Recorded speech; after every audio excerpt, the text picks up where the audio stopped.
할렐루야! 우리 하나님을 찬양하고 예배하기 위하여 오늘 수요 예배의 자리로 나오신 우리 사랑하는 연합교회 성도님들을 주님의 이름으로 축복합니다. 오늘도 우리가 영과 진리로 우리 하나님을 높이며 경배하는 시간이 되기를 진심으로 소망합니다. 우리 이 시간 다 함께 찬송하시겠습니다. 찬송가 95장입니다.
오늘 우리에게 주시는 하나님의 말씀은 신약성경 요한일서 1장 1절에서 4절의 말씀입니다.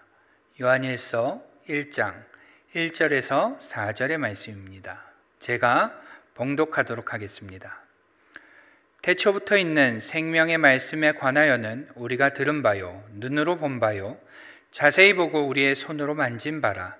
이 생명이 나타내신 바 된지라. 이 영원한 생명을 우리가 보았고 증언하여 너희에게 전하노니 이는 아버지와 함께 계시다가 우리에게 나타내신 바 된 이시니라. 우리가 보고 들은 바를 너희에게도 전함은 너희로 우리와 사귐이 있게 하려 함이니 우리의 사귐은 아버지와 그의 아들 예수 그리스도와 더불어 누림이라. 우리가 이것을 쓰면 우리의 기쁨이 충만하게 하려 함이라. 아멘. 여러분, 코이노니아라는 말을 들어보신 적이 있으십니까? 코이노니아. 아마 한 번쯤은 다 들어보셨을 법한 그러한 단어일 것입니다.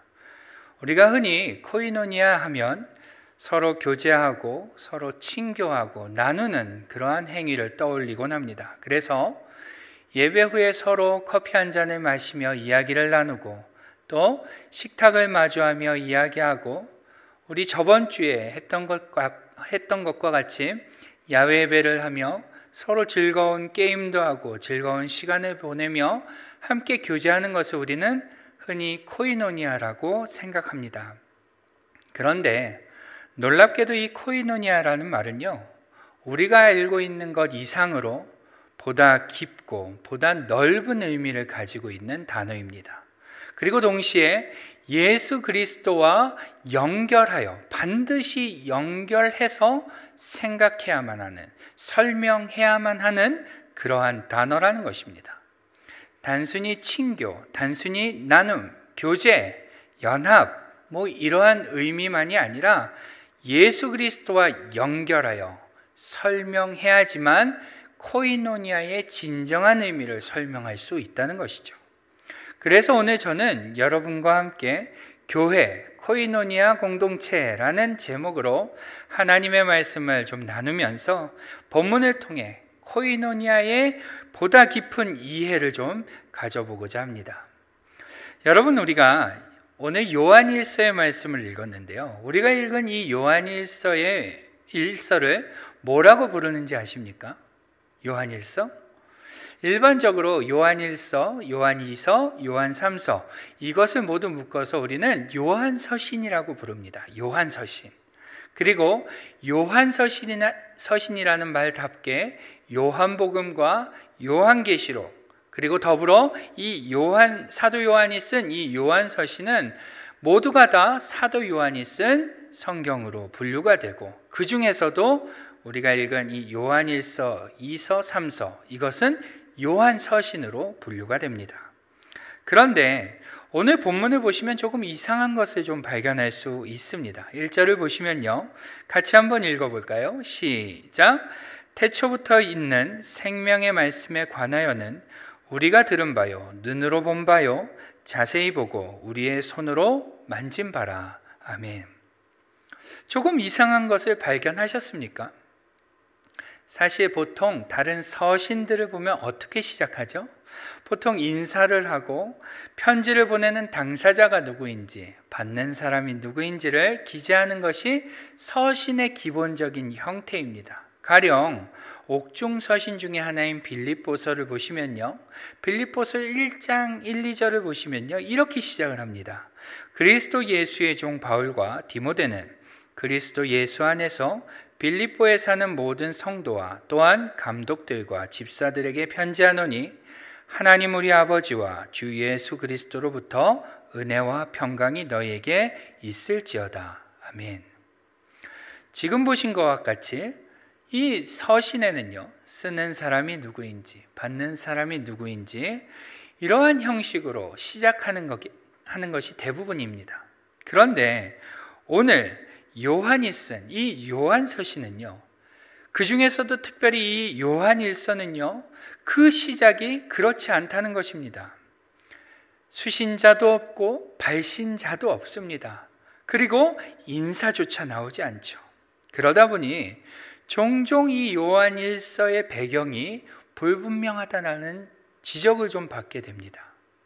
수신자가 누구고 그들의 상황이 어떻고 보내는 사람이 누군지 명확치 않다 보니 혹자는 요한일서를 요한이 불특정 수신인을 위해서 쓴 목회서신이다라고 보는 경향도 있죠. 그런데 그럼에도 불구하고 이 요한서신은요, 이 요한서신을 쓴 사도 요한은 여러 교부들에 의해서 반모섬 유배 이후에 에베소로 돌아가서 거기서 목회했음이 증언되고 있습니다.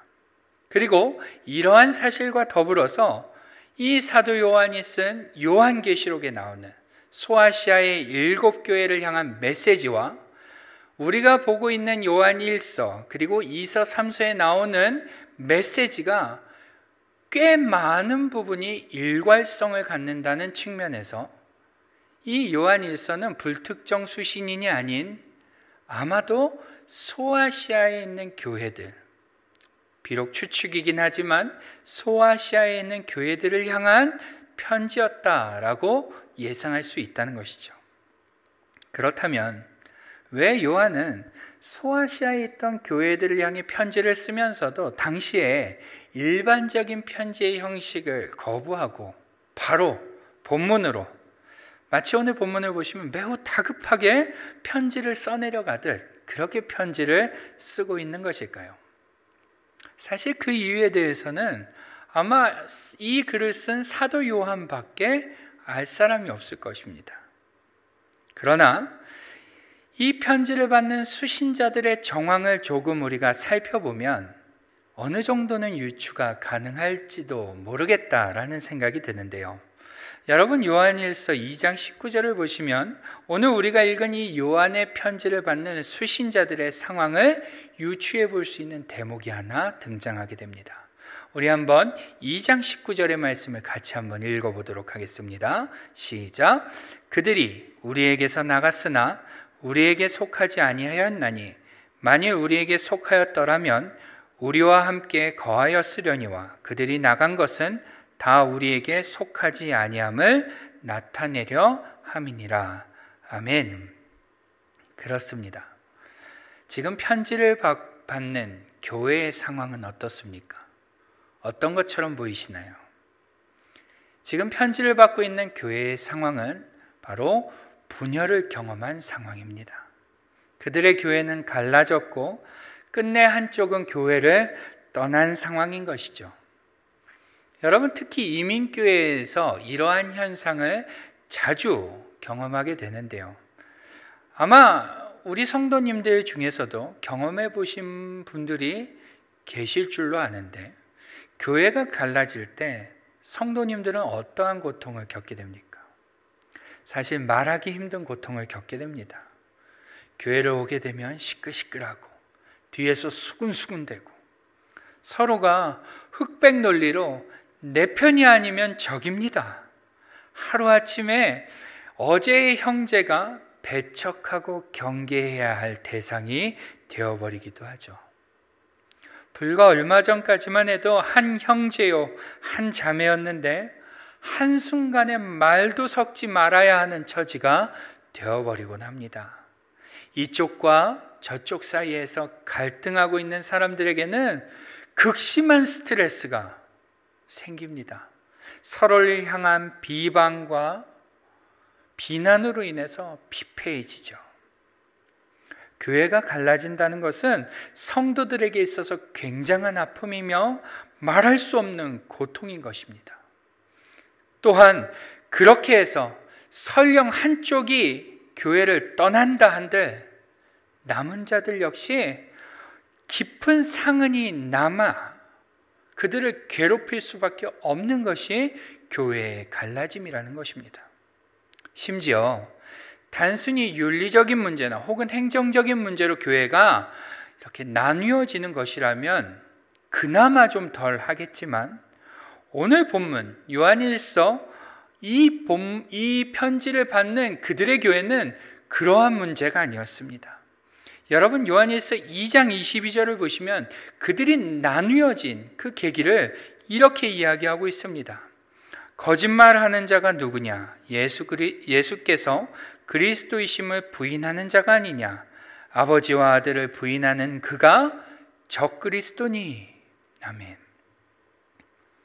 그들은 행정적이거나 윤리적인 문제로 교회가 갈라짐을 경험한 것이 아니라 그들의 분열은 그들 안에 생긴 이단적 사상 때문에, 즉 예수님의 성육신을 부인함으로써 그들의 사상이 갈라지고 그들의 신학이 갈라짐으로 인해 분열을 겪게 되었다라는 것입니다. 그리고 그랬기 때문에 그들이 겪게 되는 피해와 아픔은 더욱 심각할 수밖에 없었다라는 것이죠. 여러분, 사실 지금의 상황에서는 예수를 그리스도로 고백하는 사람들이 모인 것이 교회인데, 어떻게 교회 안에서 예수를 그리스도라고 고백하지 않을 수 있는가라는 생각이 들지 모릅니다.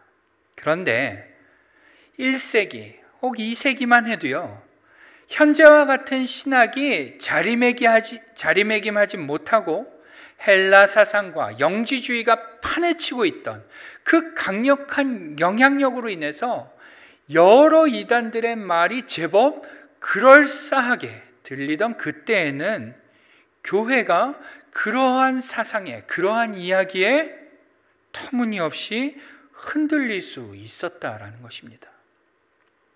그러니 교회를 떠난 자도 또 남은 자도 모두가 혼돈과 아픔 속에서 신음할 수밖에 없었던 상황이라는 것입니다. 그랬기에 오늘 사도 요한은 이단적 사상으로 한바탕 소동을 겪고 분열을 겪었던, 그리고 남은 자들, 남아있기는 하지만 여전히 혼돈과 의심과 황망함 속에 있는 그들의 교회를 향해, 그들의 교회를 바로잡고자 다시금 세우고자 다급하고 안타까운 마음으로, 또 한편으로는 아주 당혹스러운 마음으로 이 편지를 써내려가고 있는 것입니다. 그랬기에 어쩌면 형식적인 서론과 인사말, 그런 것을 할 여유조차 없지는 않았나 생각해 볼 수 있는 것이죠. 아무튼 오늘 본문의 요한은 그러한 상황 속에서 그의 교회를 향해 이렇게 이야기하는 것입니다. 우리 1절 말씀을 다시 한번 읽어보겠습니다. 시작. 태초부터 있는 생명의 말씀에 관하여는 우리가 들은 바요, 눈으로 본 바요, 자세히 보고 우리의 손으로 만진 바라. 아멘. 무슨 말씀입니까? 이게 무슨 말일까요? 태초부터 있는 생명의 말씀에 관하여는 우리가 들은 바요, 눈으로 본 바요, 자세히 보고 우리의 손으로 만진 바다 라는 이 말은 무슨 말입니까? 너희는 과연 누구니? 너희는 태초부터 있던 생명의 말씀을 듣고 보며 손으로 만진 자다. 지금 비록 흔들리겠지만, 지금 비록 혼란스럽겠지만, 무엇이 참인지 무엇이 거짓인지 잘 모르겠지만, 그래서 의심도 생기고 혼란스럽겠지만 흔들리지 말아라. 너희는 태초부터 있던 생명의 말씀을 듣고 보고 손으로 만진 자들이다 라고 확신 있게 선언하고 있는 것입니다. 여러분, 태초부터 있던 생명의 말씀이란, 태초부터 있던 생명의 말씀이란 무엇을 의미하는 것일까요? 무엇이길래 요한은 그 생명의 말씀을 너희가 보고 듣고 만졌다라고 말하는 것일까요? 먼저 여기서 생명의 말씀이란, 이 생명의 말씀이라는 이 문장을 한번 살펴볼 필요가 있습니다. 생명의 말씀이라는 것은요, 두 가지 의미로 해석할 수 있을 것입니다. 첫째로는 생명을 주는 말씀이라는 뜻을 가질 수 있을 것이고, 두 번째로는 생명인 말씀이라는 뜻을 가질 수 있습니다. 즉, 태초부터 있던 생명의 말씀이라는 것은 생명을 주는 말씀인 동시에 생명인 말씀이라는 것이죠.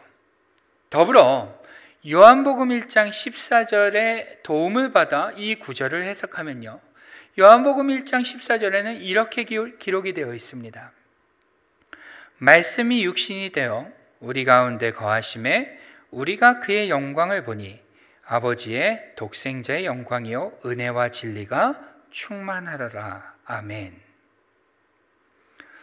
생명의 말씀이란 이 요한복음의 말씀과 연결해서 생각하면 생명을 주시며 또 생명이 되시는 예수 그리스도를 의미한다라는 것입니다.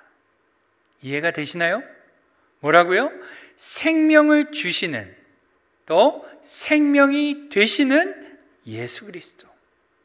생명의 말씀이라는 것은 생명을 주시며 생명이 되신 예수 그리스도를 의미한다는 것이죠. 그래서 1절 하반절을 보시면 이어서 뭐라고 증언합니까? 우리가 들은 바요, 눈으로 본 바요, 자세히 보고 우리의 손으로 만진 바라. 아멘. 여러분, 어떠한 장면 하나가 떠오르지는 않으십니까? 우리가 들은 바요, 눈으로 본 바요, 자세히 보고 우리의 손으로 만진 바라. 어떠한 장면 하나가 떠오릅니다. 바로 사망의 권세를 깨트리시고 부활하신 영원한 생명이 되신 예수님을 제자들이 보고 그의 음성을 들으며, 심지어 제자들 중에 하나는 어떻게 합니까? 그 못자국에 손을 넣는 장면. 지금 요한은 생명 되신 예수님, 또 생명을 주시는 예수님을 제자들이 만나는 그 장면을 묘사하고 있는 것입니다. 그러면서 2절을 보시면 이렇게 증언하죠. 이 생명이 나타내신 바 된지라. 이 영원한 생명을 우리가 보았고 증언하여 너희에게 전하노니 이는 아버지와 함께 계시다가 우리에게 나타내신 바 된 이신이라. 아멘. 지금까지 이 땅은 사망의 권세가 지배하고 있었는데 태초부터 하나님 아버지와 함께 계시던 그 예수 그리스도께서 이 땅에 오심을 통하여 영원한 생명이 어떻게 되었다? 나타나게 되었다는 것입니다. 이 땅에 사망으로 가득한, 사망만이 존재하던 이 땅에 영원한 생명이 예수 그리스도를 통하여 나타나게 되었다는 것이죠. 그리고 더 놀라운 것은 이제 그 생명이 누구에게도 나타났다는 것입니까? 바로 우리에게도 나타났다라는 것입니다. 쉽게 말하면 지금까지 우리와 모든 세상은 죄로 죽을 수밖에 없는 그러한 상태였는데 태초부터 하나님과 함께 계시던 그 예수 그리스도를 통하여 이 땅에 생명이 나타났다는 것입니다. 그리고 심지어 더 나아가 그 예수를 받은 사람들, 그 예수를 믿은 사람들, 그 예수가 내주하는 사람들 안에는 영원한 생명이 동일하게 나타나게 되었다, 영원한 생명이 있게 되었다라고 오늘 사도 요한은 증언하는 것입니다. 즉 1절과 2절의 말씀을 정리하면요, 요한은 예수가 그리스도 되심을 부인함으로 갈라짐을 경험하고 남은 자들조차 혼란 속에서 과연 예수가 정말 그리스도가 되시는지 의심하며 불확신과 황망함 속에 있던 그 교회들을 향해 너희는 태초부터 하나님과 함께 계시던 그 생명의 말씀을 보고 듣고 만진 자들이다. 너희가 경험한 것처럼 그 생명의 예수를 통하여, 그 생명이 예수를 통하여 이제 그 예수를 믿는 자들인 우리에게 나타나게 되었다라고 강력하게 선언하고 있는 것이죠. 너희는 예수를 소유한 자들이다. 바꿔 말하면 너희는 생명을 소유한 자들이다 라고 말하고 있는 것입니다. 의심할 필요가 없다는 것이죠. 너희가 믿는 예수는 이단들의 주장처럼 하루아침에 한낱 인간에서 하나님의 아들이 된 그러한 분이 아니다. 예수는 태초부터 하나님과 함께 계신 분이다. 예수는 이 땅에, 사망으로 가득한 이 땅에 생명을 나타내신 분이다. 그 예수는 진정한 생명, 부활로 인하여 진정한 생명이 되시는, 또 진정한 생명을 주시는 분이다. 너희가 믿는 예수는 너희가 보고 듣고 만졌듯이 실제하는 분이다 라고 말하는 것입니다. 그러니 흔들리지 말아라. 그 예수를 믿는 자들, 소유한 너희는 생명을 소유한 자들이니 흔들리지 말아라 라고 말하는 것이죠. 여러분, 이 사도 요한의 선언, 이 사도 요한의 확신에 찬 이 선언은요, 비단 소아시아에 있던 교회를 향한, 그 교회만을 향한 메시지는 아닐 것입니다. 이 사도 요한의 선언은 소아시아에 있던 그 교회만을 향한 선언이 아니라는 것이죠. 1세기, 2세기 교회들만 해당하는 선언이 아닙니다. 21세기를 살고 있는 오늘날의 교회, 즉 예수를 주로 고백하는 우리에게도 동일하게 적용되는 선언인 것입니다. 즉 우리 역시 사도 요한의 선언과 같이 태초부터 계시던 생명의 말씀, 즉 예수 그리스도를 경험함으로 그 생명을 소유한 주의 교회라는 것입니다. 우리는 생명을 소유한 주의 교회라는 것이죠. 그런데 여러분, 한 가지 문제가 있습니다. 무엇이 문제일까요? 바로 우리가 이 영원한 생명을 소유했다라는 이 말의 의미를 잘 이해하지 못한다는 것입니다. 영원한 생명을 소유했다라는 말이 가지고 있는 의미가 무엇인지, 그 막대한 영향력이 무엇인지 우리는 도무지 이해하지 못한다는 것이죠. 여러분, 한번 질문을 드려보겠습니다. 우리가 영원한 생명을 소유했다라는 이 말의 의미를 우리 성도님들은 아십니까? 그 의미가 무엇인지 아시겠습니까? 한번 생각해 보시죠. 우리가 영원한 생명을 소유했다라는 말이 무엇을 의미하는 것일까요? 죽지 않고 계속 산다, 혹은 죽은 후에도 우리는 부활한다, 그것을 의미하는 것일까요? 그것만을 의미하는 것일까요? 그 정도의 의미겠습니까? 사실 우리는 영원한 생명을 소유했다라는 이 말을 단순히 미래에 일어날 일로만 생각하는 경향이 있습니다. 대다수 그렇죠.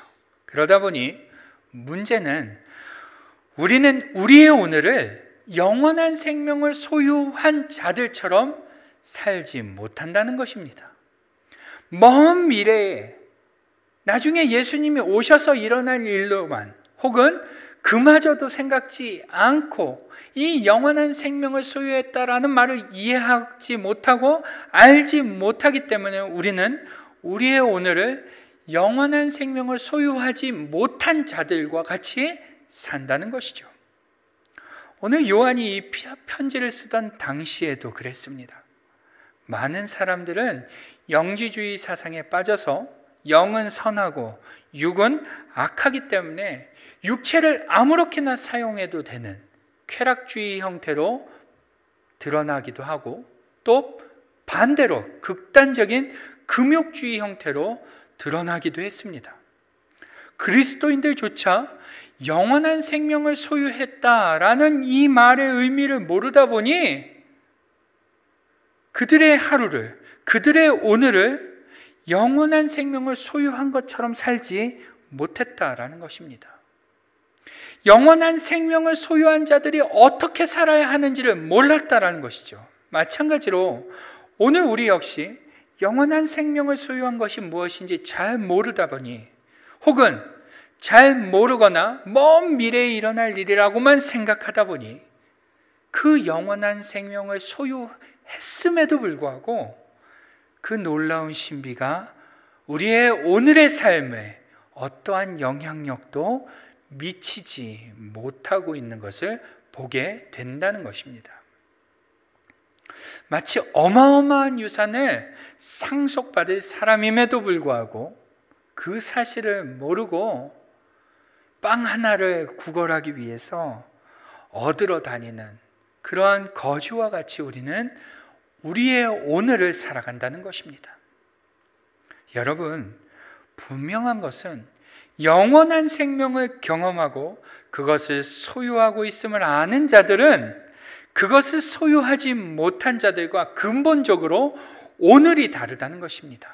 오늘이 다를 수밖에 없는 것이죠. 그렇다면 여러분, 어떻게 다를까요? 어떻게 달라야 할까요? 여러분, 제가 이곳 칠레에 와서 가장 가보고 싶은 곳이 어딘지 아십니까? 두 군데가 있는데요. 하나는 칠레 남쪽의 또레데파이네와 또 하나는 아르헨티나의 이과수입니다. 저는 아직 그곳에 가본 적이 없는데 심지어 본 적도 없고 그러다 보니 상상도 못 하는데요. 그럼에도 불구하고 꼭 한번 가봤으면 하는 이유는요, 그곳을 다녀온 사람들의 생생한 증언 때문입니다. 그곳을 다녀온 사람들은 그곳에 대해 말할 때 막 흥분하여 제게 이야기합니다. 그들은 마치 어제 그곳을 다녀온 것처럼, 아니 지금 그곳에 있는 것처럼 흥분하며 그곳의 절경과 웅장함, 그 규모를 제게 자랑하듯이 막 이야기합니다. 그래서 그들의 생생하고도 격양된 묘사를 듣다 보면요, 한 번도 그곳에 가본 적이 없지만 꼭 한번 가보고 싶다라는 마음이 드는 것입니다. 이와 마찬가지로 예수 그리스도를 통해 나타난 그 영원한 생명을 소유했다라는 사실을 알게 된 사람들은요, 마치 이가수와 또레데파이네를 다녀온 그들과 같이 흥분과 기쁨으로 그 일을 증언하는 오늘을 살 수밖에 없다는 것입니다. 여러분, 요한복음 4장을 보시면 수가성 여인이 나옵니다.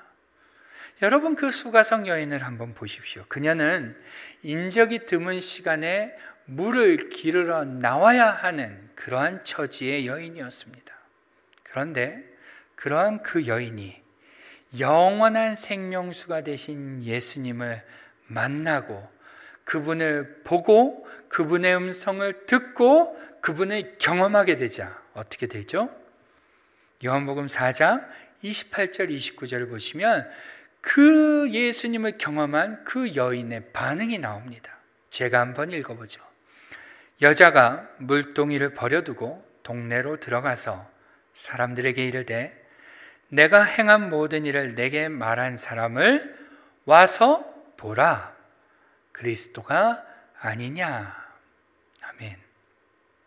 그녀는요, 격양된 어조로 흥분하여 기쁨을 감추지 못하고 그의 오늘을 예수를 전하는 날로 사용하는 것을 우리가 볼 수 있다는 것입니다. 여러분, 그녀의 처지가 바뀌었습니까?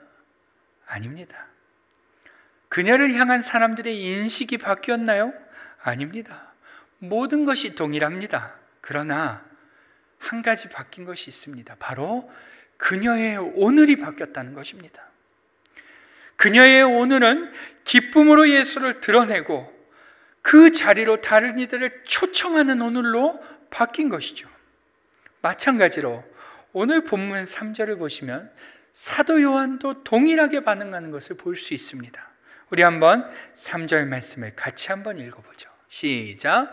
우리가 보고 들은 바를 너희에게도 전함은 너희로 우리와 사귐이 있게 하려 함이니 우리의 사귐은 아버지와 그의 아들 예수 그리스도와 더불어 누림이라. 아멘. 뭐라고요? 너희로 사귐이 있게 하려 함이니 그 사귐은 아버지와 그의 아들 예수 그리스도와 더불어 누림이라. 영원한 생명을 경험하고 소유하고 있던 이 사도 요한은 그와 동일하게 그 영원한 생명을 경험하고 소유했지만 정작 그 사실을 알지 못하므로 오늘을 패배자와 같이 살고 있던 그의 교회를 향해 이 편지를 쓰는 이유는 너희로 아버지와 그의 아들 예수 그리스도와 사귐이 있게 하려 함이다 라고, 너희로 그 아버지와 그의 아들 예수 그리스도와 사귐이 있고 그 더불어 누림이 있게 하기 위함이다 라고 그 누림의 자리로, 사귐의 자리로 초청하는 것을 볼 수 있다는 것이죠. 그러면서 4절을 보시면 뭐라고 말합니까? 우리가 이것을 쓰면, 이 편지를 쓰면 우리의 기쁨이 충만하게 하려 함이라. 즉 아버지와 그의 아들 예수 그리스도와 더불어 누리는 그 사귐, 이 사귐이 바로 코이노니아입니다. 그 코이노니아를 통하여 너희가 기쁨이 충만하길 바란다라고 이야기하는 것입니다. 마치 웅장하고 멋진 자연을 보고 그것을 경험한 자들이 흥분과 기쁨을 감추지 못하고 누군가에게 이야기하면서 너도 한번 그것을 경험해 보라고 그렇게 초청하듯 영원한 생명을 경험하고 소유한 자들, 그 사실을 아는 자들은 하나님과 그의 아들 예수 그리스도의 사귐, 즉 이 코이노니아를 통해서 기쁨을 누리게 되고 그 기쁨을 통해 오늘을 예수를 증거하는 증인의 삶으로 살게 된다라고 정의하고 있는 것입니다. 이해가 되시나요? 커피 한잔 하면서 한 주간 있었던 일들을 이야기하는 것이 코이노니아가 아니라 단순히 맛있는 음식을 서로 나누면서 이야기하는 것이 코이노니아가 아니라 성부 하나님과 그 아들 예수 그리스도와 더불어 누리는 것, 그 사귐, 그것이 곧 코이노니아라는 것입니다. 그리고 동시에 그 코이노니아는 영원한 생명을 소유한 자들의 고유한 삶의 모습이라는 것입니다. 뭐라고요? 두 가지를 말씀드렸죠. 성부 하나님과 그의 아들 예수 그리스도와 더불어 누리는 것이 코이노니아인데, 이 코이노니아는 바로 영원한 생명을 소유한 자들에게만 나타나는 고유한 삶의 모습이다라는 것입니다. 그렇다면 여러분, 한 가지만 더 말씀을 드리고 마치도록 하겠습니다. 조금 더 구체적으로 성부 하나님과 그의 아들 예수 그리스도와 더불어 누리는 것이 코이노니아인데, 좀 더 구체적으로 코이노니아란 무엇을 이야기하는 것일까요? 다양한 측면이 있을 것입니다. 그러나 오늘 본문의 근거에서 말씀을 드린다면 그것은 바로 생명의 말씀을 보고 듣고 경험하는 것을 의미합니다. 그리고 더 나아가 그로 인하여 기쁨을 충만히 누리는 것을 의미합니다. 뭐라고요? 코이노니아란 생명의 말씀을 보고 듣고 경험하며 그로 인해 충만한 기쁨을 누리는 것. 여러분, 코이노니아는요, 생명의 말씀의 나타남이 없이는 불가능합니다. 우리가 오늘 본문을 읽었던 것처럼 코이노니아는 생명의 말씀이 드러남이 없이는 불가능하다는 것이죠. 쉽게 말하면 생명이신 예수 그리스도께서 나타나신 사건이 없이는 우리와 하나님과의 사귐이 있을 수 없다는 것입니다. 그렇기 때문에 코이노니아는 그 생명의 말씀이 매개체가 되는 것입니다. 이 매개체가 되는 이 생명의 말씀이 없이는 코이노니아가 아니라는 것이죠. 생명의 말씀을 중심으로 묵상하고 그것을 적용하며 살아내려 노력하며 그 가운데 역사하시는 성령 하나님을 경험하고 그 일들을 서로 나눔으로써 그 안에서 기쁨을 누리는 것이야말로 바로 코이노니아인 것입니다. 여러분, 이것이 곧 삼위 하나님과 더불어 누리는 삶이요, 이것이 삼위 하나님과 사귐을 의미하는 것이고 이것이 곧 코이노니아다라는 것입니다. 여러분, 국민일보 7월 10일 기사를 보시면요, 아주 흥미로운 통계가 하나 나옵니다. 비개신교인 1000명과 개신교인 2000명 그리고 목회자 802명을 대상으로 한국교회 성도들은 각자의 종교 활동 중에 정경 혹은 성경을 읽는 시간과 또 기도를 하는 시간을 조사한 통계가 나옵니다. 그런데 이 통계에서 한국교회 성도들은 일주일에 성경을 평균 64.4분을 읽는다고 합니다. 많이 읽는 건가요? 적게 읽는 건가요? 아마 모르긴 몰라도 지금 이 예배를 함께 계시는 분들 중에 많은 분들은요, 우와, 그렇게나 많이 읽어? 라는 생각을 가지실지 모릅니다. 또 이 한국교회 성도들 중에 하루 평균 24분을 기도하는 것으로 통계가 나왔다고 합니다. 일주일 평균 64.4분을 성경을 읽고 하루 평균 24분을 기도한다는 것이죠. 어떻습니까? 이 수치가. 많이 읽고 많이 기도한다 라고 느껴지시나요? 얼마 기도도 안 하고 얼마 성경도 읽지도 않는데 라고 생각이 되시나요? 심지어 그 기사의 마지막 부분을 보면요, 재미있는 통계가 하나 더 나오는데 개신교인 중 5명 중 1명 22.5%는요 기도를 하지 않는다라는 통계도 나왔다고 합니다. 그리고 기도한 성도 가운데 10분 이하로 기도한다라는 사람들이 29.7%나 된다는 것이죠. 물론 이제 그 기사를 한번 관심이 있으신 분들은 찾아보시면 알겠지만 타 종교보다는요 저희 개신교가 훨씬 더 성경을 많이 읽습니다. 정경을 많이 읽습니다. 카톨릭 교인들, 불자들보다, 그들이 읽는 불경보다 우리가 더 성경을 많이 읽습니다. 평균적으로 말이죠. 기도도 대체로 우리 개신교인들이 더 많이 합니다. 그런데 문제는요, 여러분이 이 통계를 들을 땐 느끼셨겠지만 대다수의 사람은 기독교 안에서 만약에 통계를 낸다면 우리 대다수는 64.4분이라는 시간을 성경을 읽는 데 할애하지 않고 하루에 24분을 기도하기 힘들다는 것을 발견하게 된다는 것입니다. 터무니없이 적다는 것이죠. 여러분 기억하시길 바랍니다. 이러한 코이노니아가 없는 그리스도인은요 그리스도인이라 할 수 없습니다. 마치 수많은 돈을 가지고 거지와 같은 삶을 사는 자들과 같은 것이죠.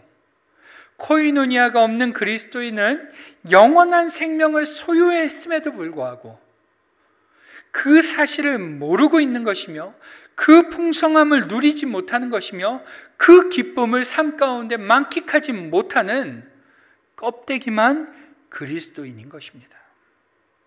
여러분, 오늘 과연 나는 생명을 소유한 하나님의 백성으로 오늘의 삶 속에서 코이노니아가 있는지 한번 곰곰이 생각해 볼 수 있는 시간이 되시길 바랍니다.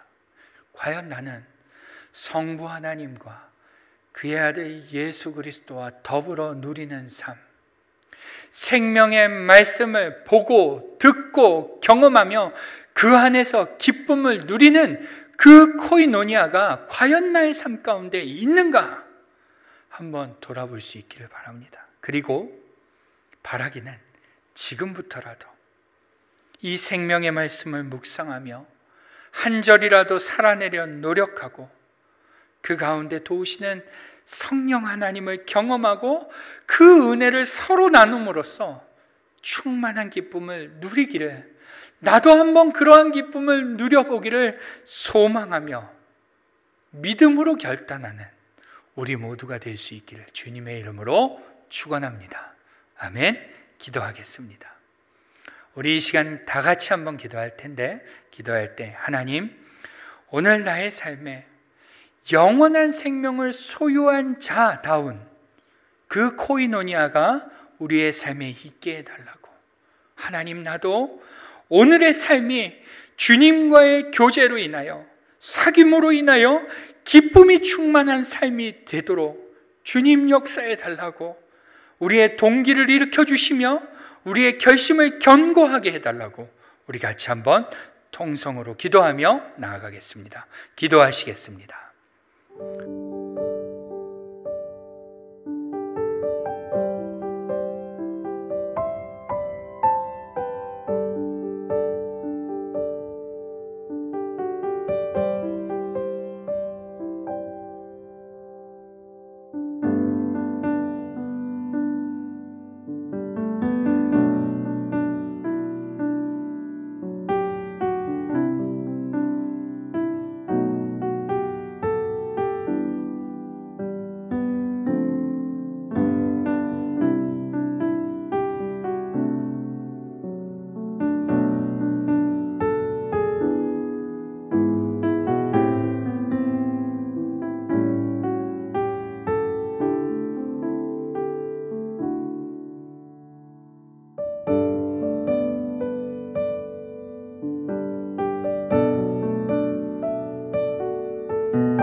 사랑하는 아버지 하나님, 오늘 우리는 영원한 생명을 소유한 자들인 줄 믿습니다.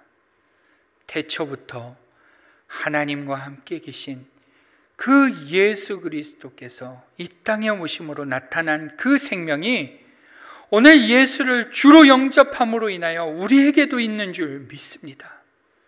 주님 바라기는 그 영원한 생명을 소유한 자들의 오늘은 그 영원한 생명을 소유하지 못한 자들과 달라야 할 줄 믿습니다.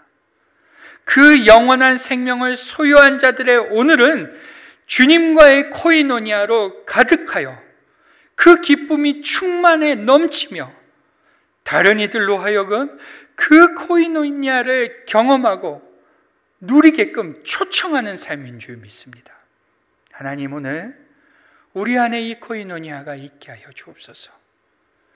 예수를 믿는다 하면서도 코이노니아가 없는 삶들, 주님과의 사귐이 없는 사람들, 하나님 그 기쁨을 알지 못하며 영원한 생명이 주는 그 기쁨과 감격을 알지 못하는 그러한 자들과 같이 우리가 되지 않도록 성령 하나님께서 우리의 마음을 움직여 주시고 우리의 결단 가운데 함께하여 주셔서 그 하나님과의 코이노니아가 지속적으로 유지될 수 있도록 주님 역사하여 주옵소서.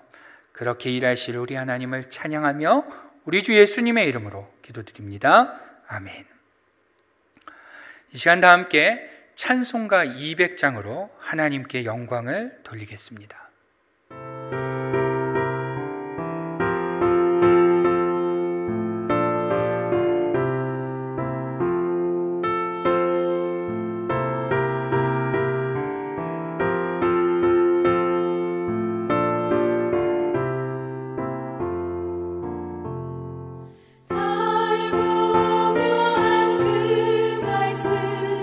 생명의 말씀을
축도로 예배를 마치겠습니다.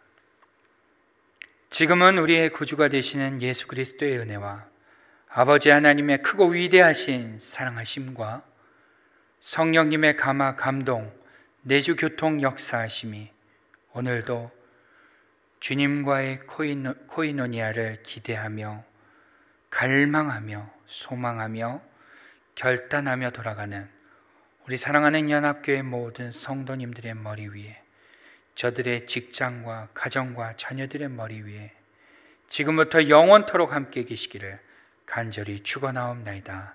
아멘.